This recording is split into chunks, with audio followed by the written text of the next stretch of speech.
Capítulo 31. El peor enemigo del hombre.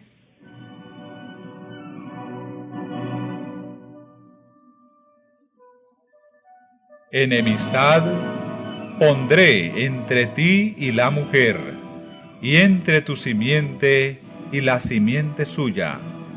Esta te herirá en la cabeza, y tú le herirás en el calcañar.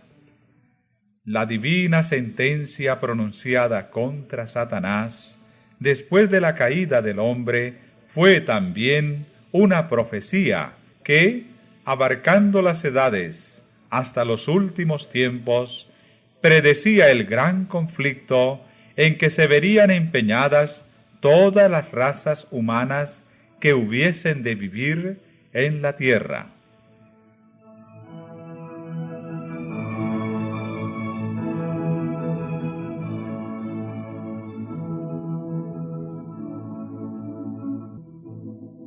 Dios declara: enemistad pondré. Esta enemistad no es fomentada de un modo natural.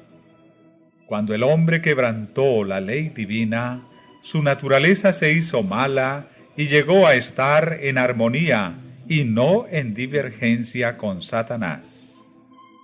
No puede decirse que haya enemistad natural entre el hombre pecador y el autor del pecado. Ambos se volvieron malos a consecuencia de la apostasía. El apóstata no descansa, sino cuando obtiene simpatías y apoyo al inducir a otros a seguir su ejemplo.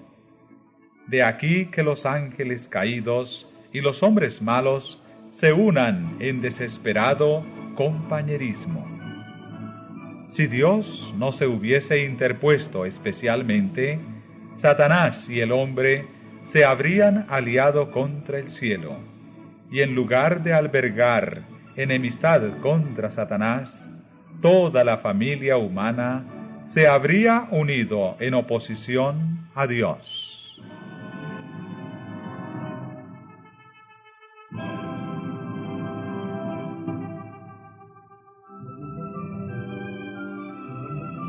Satanás tentó al hombre a que pecase, como había inducido a los ángeles a rebelarse, a fin de asegurarse su cooperación en su lucha contra el cielo. No había disensión alguna entre él y los ángeles caídos en cuanto al odio que sentían contra Cristo. Mientras que estaban en desacuerdo tocante a todos los demás puntos, era unánime su oposición a la autoridad del legislador del universo. Pero al oír Satanás que habría enemistad entre él y la mujer y entre sus linajes, comprendió que serían contrarrestados sus esfuerzos por corromper la naturaleza humana y que se capacitaría al hombre para resistirle.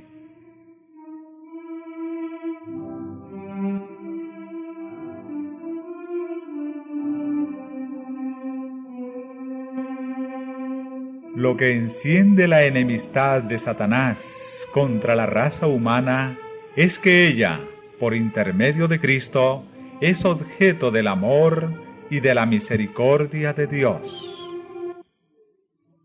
Lo que él quiere entonces es oponerse al plan divino de la redención del hombre, deshonrar a Dios mutilando y profanando sus obras, causar dolor en el cielo y llenar la tierra de miseria y desolación, y luego señala todos estos males como resultado de la creación del hombre por Dios.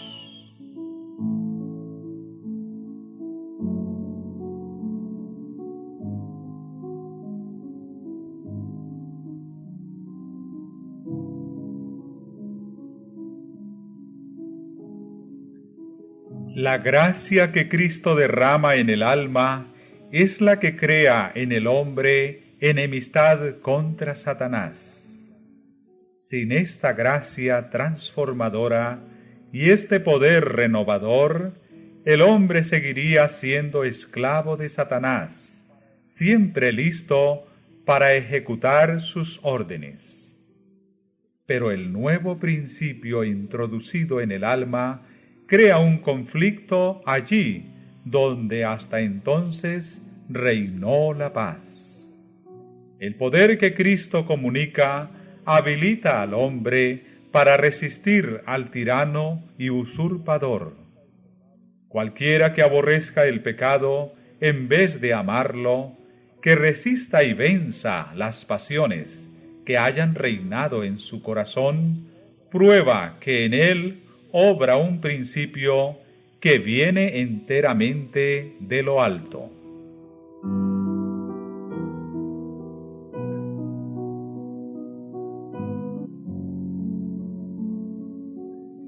El antagonismo que existe entre el Espíritu de Cristo y el espíritu de Satanás se hizo particularmente patente en la forma en que el mundo recibió a Jesús.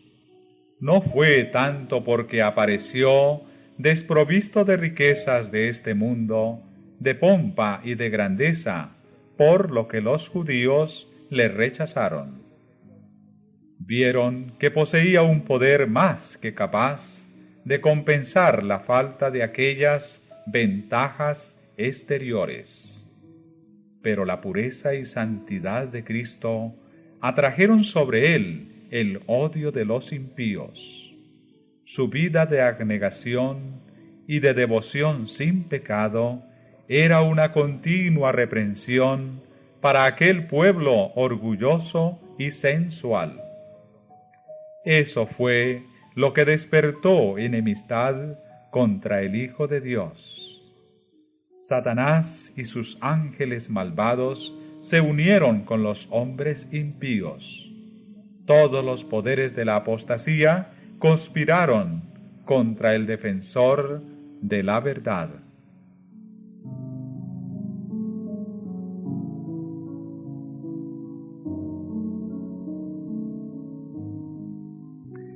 La misma enemistad que se manifestó contra el Maestro se manifiesta contra los discípulos de Cristo.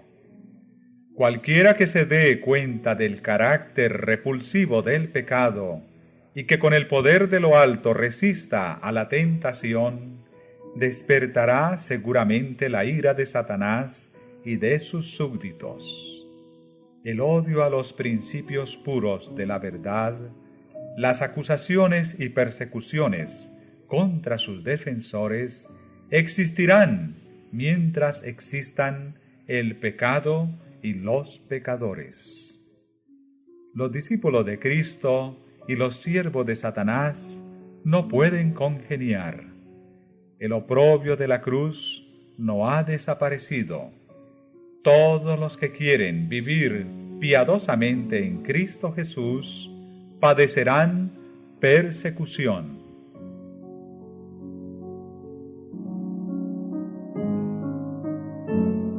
Los agentes de Satanás obran continuamente bajo su dirección para establecer su autoridad y para fortalecer su reino en oposición al gobierno de Dios. Con tal fin, tratan de seducir a los discípulos de Cristo y retraerlos de la obediencia. Como su jefe, tuercen y pervierten las Escrituras para conseguir su objetivo. Así como Satanás trató de acusar a Dios, sus agentes tratan de vituperar al pueblo de Dios. El espíritu que mató a Cristo mueve a los malos a destruir a sus discípulos. Pero ya lo había predicho la primera profecía: enemistad pondré entre ti y la mujer, y entre tu simiente y la simiente suya, y así acontecerá hasta el fin de los tiempos.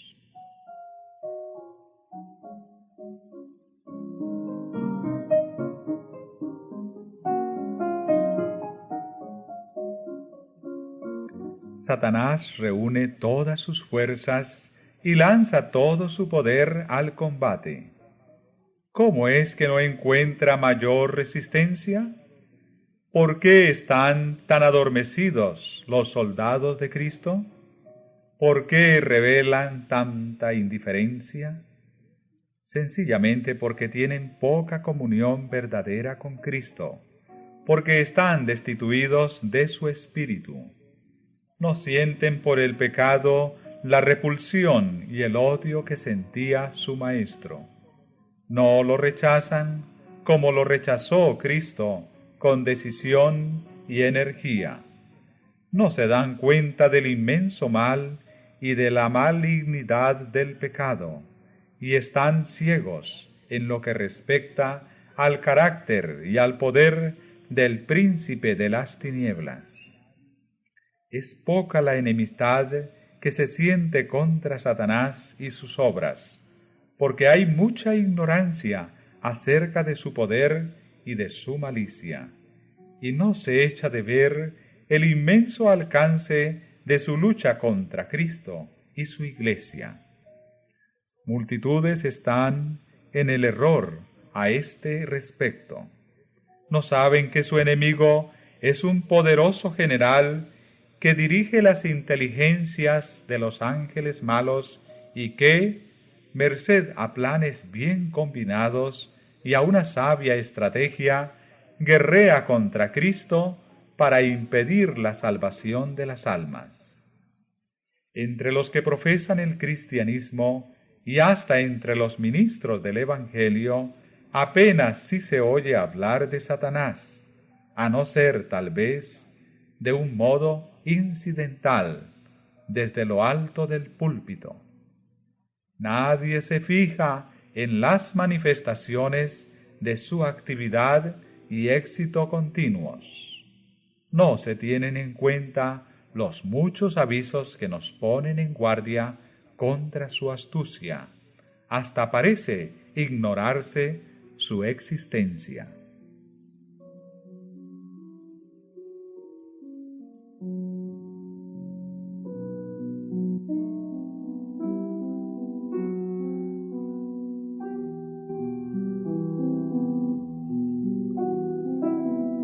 Mientras los hombres desconocen los artificios de tan vigilante enemigo, éste les sigue a cada momento las pisadas.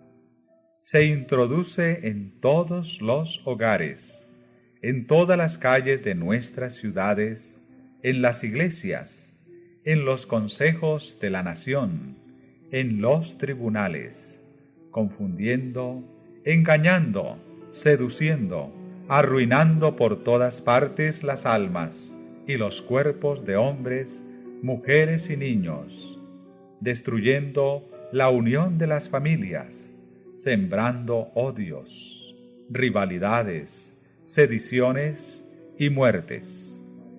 Y el mundo cristiano parece mirar estas cosas como si Dios mismo las hubiese dispuesto y como si debiesen existir.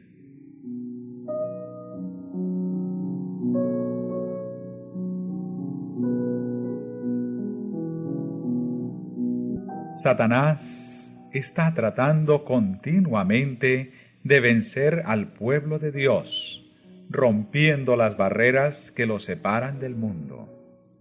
Los antiguos israelitas fueron arrastrados al pecado cuando se arriesgaron a formar asociaciones ilícitas con los paganos.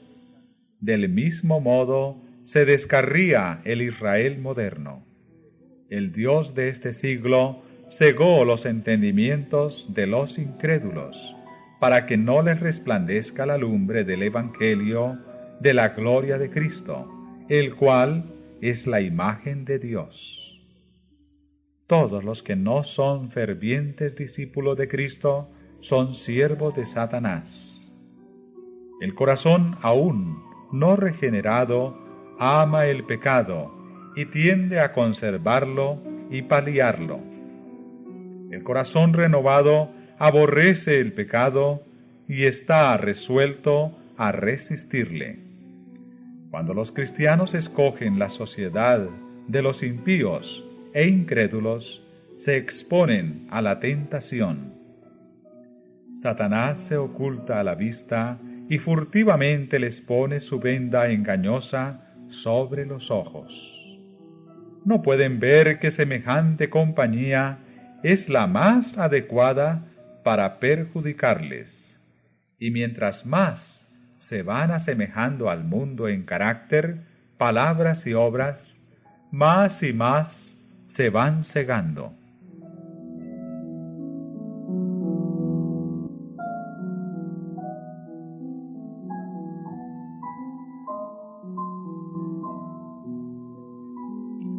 Al conformarse la Iglesia con las costumbres del mundo, se vuelve mundana, pero esa conformidad no convierte jamás al mundo a Cristo. A medida que uno se familiariza con el pecado, éste aparece inevitablemente menos repulsivo. El que prefiere asociarse con los siervos de Satanás, dejará pronto de temer al Señor de ellos. Cuando somos probados en el camino del deber, cual lo fue Daniel en la corte del rey, podemos estar seguros de la protección de Dios. Pero si nos colocamos a merced de la tentación, caeremos tarde o temprano.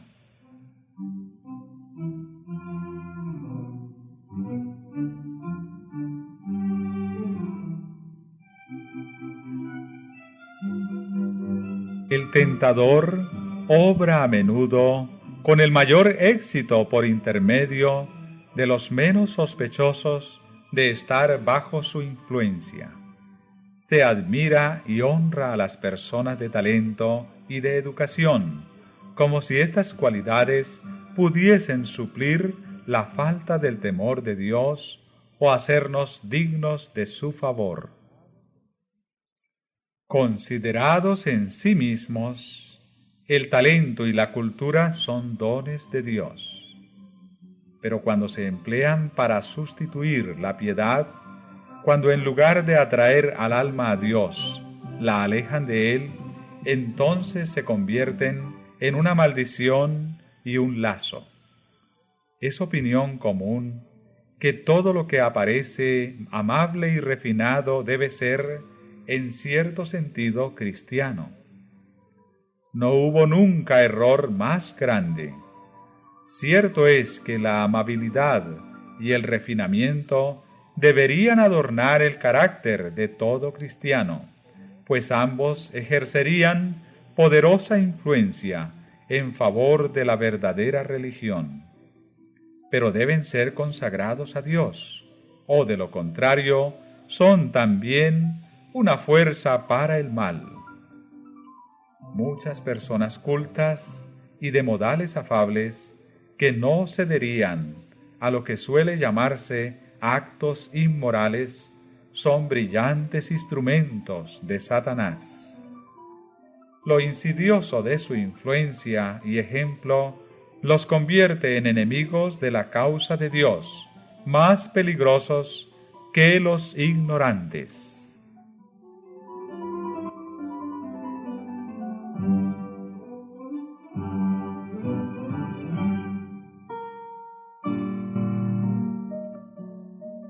Por medio de férvida oración y de entera confianza en Dios, Salomón alcanzó un grado de sabiduría que despertó la admiración del mundo. Pero cuando se alejó de la fuente de su fuerza y se apoyó en sí mismo, cayó presa de la tentación. Entonces, las facultades maravillosas que habían sido concedidas al más sabio de los reyes, sólo se convirtieron en agente tanto más eficaz del adversario de las almas.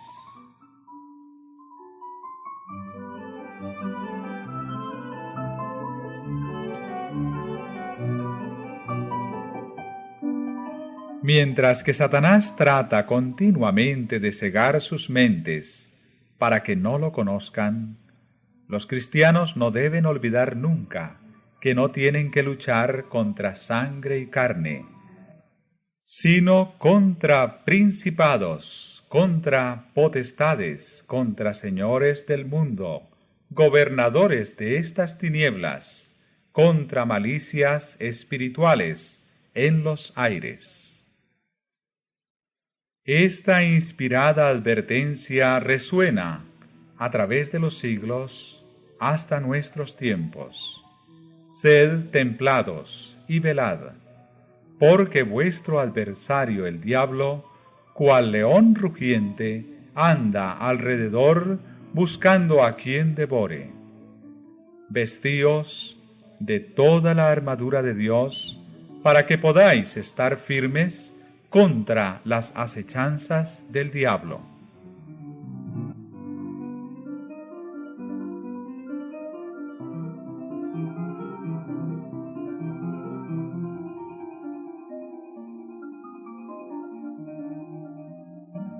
Desde los días de Adán hasta los nuestros, el gran enemigo ha ejercitado su poder para oprimir y destruir.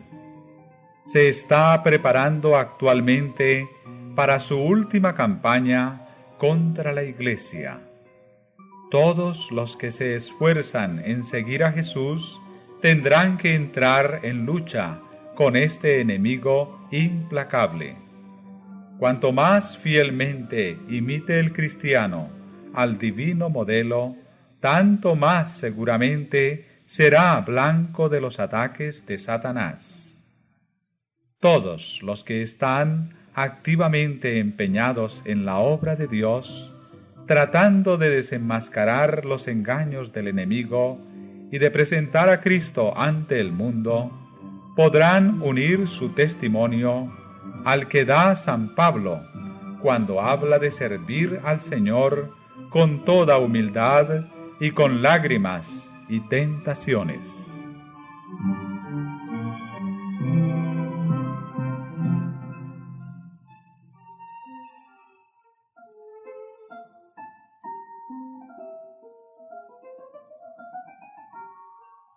Satanás asaltó a Cristo con sus tentaciones más violentas y sutiles, pero siempre fue rechazado. Esas batallas fueron libradas en nuestro favor. Esas victorias nos dan la posibilidad de vencer. Cristo dará fuerza a todos los que se la pidan. Nadie, sin su propio consentimiento, puede ser vencido por Satanás. El tentador no tiene el poder de gobernar la voluntad o de obligar al alma a pecar. Puede angustiar, pero no contaminar. Puede causar agonía, pero no corrupción. El hecho de que Cristo venció debería inspirar valor a sus discípulos para sostener denodadamente la lucha contra el pecado y Satanás.